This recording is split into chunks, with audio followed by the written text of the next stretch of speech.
Patuloy na naglalakbay ang tanggapan ng pangalawang Pangulo sa iba't ibang panig ng bansa, kabilang ang mga malalayo at last mile communities upang mailapit ang mga programa at serbisyo nito sa mga pamilyang higit na nangangailangan.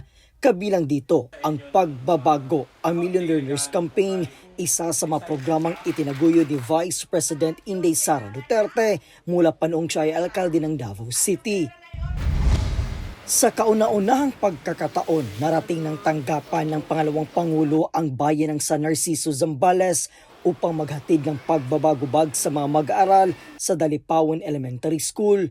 Nagdalaman ito ng school supplies, dental kits at kapote, mga kagamitan na magiging katuwang ng mga mag-aaral sa kanilang araw-araw na pagpasok sa paaralan. Sobrang fortunate po namin, no, kasi imagine mo yun, OVP bumaba para magbigay ng school supplies sa mga estudyanteng napakalayong lugar pa. Kung tutuusin po, itong school po namin, far-flung areas po ito. No? Nasa dulo po kami ng bayan namin. And very happy po kami kasi personally pumunta po kayong mga staff niya para magbigay po ng school supplies po sa mga bata. At hindi lang school supplies po, no, tulad po ng nabanggit ninyo, pinapriority nyo din po yung health nila para makapasok sila in spite ng paparating na bagyo. Ayon kay Teacher Lawrence, isa sa mga hamon na kinakaharap ng maraming mag-aaral sa kanilang paaralan ang kakulangan ng mga pangunahing gamit pang eskwela. Po, sobrang laking tulong na po yan kasi parang kanina po nagtitingin ako ng mga gamit nila, nagsusulat ako. Teacher, kulang ako ng ganito, ganyan. Tapos biglang may chat sa GC namin na paparating daw po kayo. So very happy po kami kasi ayan na, parang God provides talaga.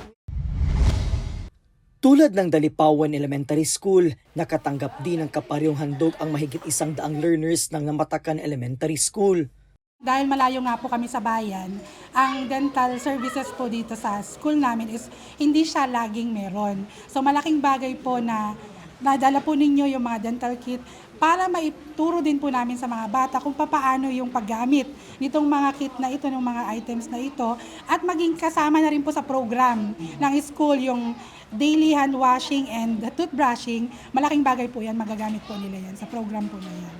Lubos namang ipinagpapasalamat ng mga guro at pamunuan ng mga paaralan ang pagdating ng pagbabago, ang Million Learners Campaign sa kanilang mga komunidad. Anila, higit pa sa mga gamit pang eskwela, nagdulot ito ng pag-asa at pagpapakita na may mga programang umaabot sa mga batang nangangailangan. We appreciate your true service to the Filipino people, and yun lang po, maraming salamat po. Naiparamdam na nandiyan pa rin po kayo despite ng lahat ng issues na naririnig po namin. Kaya thank you po kasi ginagawa niyo po yung service na kailangan ng bayan.